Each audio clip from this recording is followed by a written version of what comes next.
In the careers of many actors, there are films that either launch them into the stratosphere or send them crashing into the ground.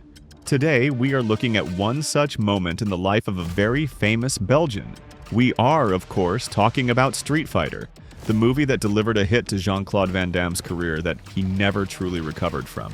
Many people believe that when he received offers to star in Street Fighter and in Mortal Kombat at the same time, he should have chosen the second option. So let's see if that is really the case. This is Frameback, where movies get a second look. It is commonly said that Van Damme chose Street Fighter for one reason: money. The Belgian was offered a much higher paycheck for a film with a $35 million budget. But there is a detail people usually forget when mocking Van Damme for his so-called bad decision. In 1993, when both offers arrived, the Street Fighter game series was far more popular than Mortal Kombat. This absolutely influenced the choice. Street Fighter II alone sold 14 million copies. The first Mortal Kombat game never had comparable numbers. Mortal Kombat 2 did, but that game only exploded in 1994, when the Street Fighter movie was already deep in production. Van Damme himself was not worried about his choice at all. His movies were making more and more money, and his ego was growing even faster. Director Steven de Souza later said that Van Damme constantly disrupted production, drowned himself in cocaine, and walked off the set whenever he felt like it. The director had to rewrite scenes during filming, inventing new sequences that did not require the star at all. Jean Claude does not deny any of it.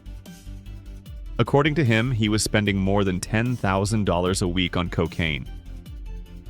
The sad thing here is that earlier in his career, Van Damme fought off this addiction. He fought hard, he worked obsessively, and he did everything possible to make his films succeed. He became popular thanks to Bloodsport, for which he earned only $25,000. The film had a tiny budget, even for the genre, and Cannon Films did not expect anything from it. When the studio saw the first cut, producers Menahem Golan and Yoram Globus thought the movie had zero potential and planned to dump it straight to video. The only person who refused to accept that decision was Van Damme. He begged for the footage, locked himself in an editing room for several weeks, and reassembled the movie from scratch. When he showed the producers his cut, they saw a completely different film. Bloodsport was released in theaters and earned $12 million in the United States alone, on a budget of $1.5 million. Van Damme woke up a star. Impressed by the Belgian's talent, Cannon offered him 3 films to choose from: Delta Force 2, American Ninja 3, and Cyborg. Van Damme chose Cyborg, and just like Bloodsport, the studio hated the first cut, and Van Damme went back into the editing room. His version was released in theaters and made over $10 million. This did not save Cannon from bankruptcy, but Van Damme's career and ego were skyrocketing.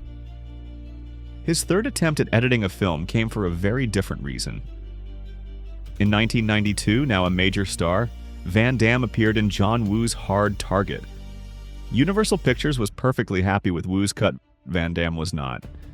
At test screenings, many viewers said the movie felt more like a film about the two villains, played by Lance Henriksen and Arnold Vosloo, than about Van Damme. Audiences loved the villains so much that Universal even considered making a prequel about them. As the film's star and the man with Final Cut approval, Van Damme went into the editing room and removed almost 30 minutes of footage. The cuts targeted Henriksen and Vosloo most of all. John Woo later praised Van Damme for his work ethic and criticized him for his enormous ego. The director never recovered from how aggressively Hollywood stars and producers interfered with filmmaking. Even with these problems, Hard Target became a hit, and Van Damme assumed he was doing everything right. After Hard Target, he had another success with Time Cop, the highest-grossing film of his career. His ego pierced the sky. And this is when Street Fighter happened. Capcom, which produced the game and financed part of the movie, was furious with Van Damme's behavior. They had paid him $8 million. The entire Mortal Kombat movie had a budget of only $20 million. New Line Cinema simply could not match that paycheck. And nobody could control Van Damme, who added an affair with Kylie Minogue to his list of on-set disasters. The affair did not hurt Minogue one bit. She was beloved on set. She bought drinks and burgers for the crew. She was kind, friendly, and professional. Van Damme showed up with a bottle of whiskey and an ego the size of Belgium, and everyone hated him. Hollywood producers learned very quickly about his behavior. After Street Fighter, very few people wanted to work with him. Scripts stopped coming. He was no longer offered movies with real potential. Street Fighter did not bomb, but it did not meet expectations, and Van Damme immediately slid into low-level action films, even by the standards of the genre. He tried directing some of them himself because he understood where his career was heading. He still had a chance to save his career, at least that is what many people believe. The most realistic chance was Double Team. The original script, written by Don Jacoby, told a completely different story. It was about a CIA safe haven on an island near Greece where one agent escapes to hunt down his sworn enemy. The final movie has almost nothing to do with that script.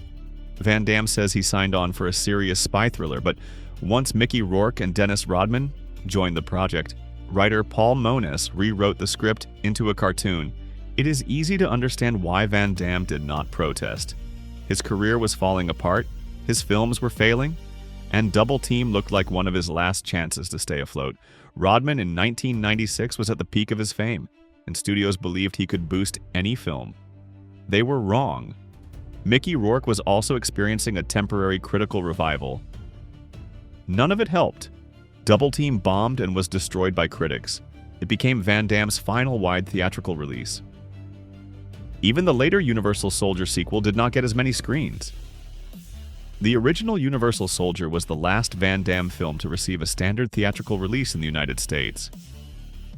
He returned to theaters only 13 years later in The Expendables. The failure of Double Team also killed another project called Abominable, developed by Universal. Van Damme had been attached as the star. The script, written by Troy Neighbors and Steven Feinberg, followed a group of United Nations specialists investigating the disappearance of Red Cross workers in the Himalayas. They discovered that the killers are not soldiers or a snowstorm, but alien yetis. In Hollywood, the script was called Predator in the Snow and was considered promising. But after yet another Van Damme flop, Universal refused to spend $50 million on the project, and it was canceled. Could Predator in the Snow have saved Van Damme's career? Hard to say. With a bad director, it could have turned into a terrible B-movie. With a good director and some luck, it could have been great. We will never know. What we do know is this. If Van Damme had chosen Mortal Kombat in the mid-90s, things could have turned out very differently. Thanks to its success, someone might have forgiven his behavior. Mortal Kombat's sequel, even with its strange quality, earned more in American theaters than any Van Damme film released after Street Fighter. But we got what we got. Van Damme chose Street Fighter, his star faded fast, and Mortal Kombat, though successful, did not launch anyone's career to new heights. So what is the conclusion? Van Damme destroyed his career. Himself. Not because of a stupid choice of roles, but because of an inflated ego. Street Fighter was not a dumb choice. 99% of the people who now scream that he was stupid for rejecting Mortal Kombat would have made the same decision in 1993. Look at the facts. Better budget, better paycheck. A far more popular game series at the time. A respected writer and director with hits like Die Hard, 48 Hours, Commando, and The Running Man. Meanwhile, Mortal Kombat had a beginner director with one low-rated film behind him. Under those conditions, choosing Mortal Kombat was almost impossible. It is sad, and a little bit tragic, and yes, Van Damme has only himself to blame. That was Frameback. See you on the next Rewind.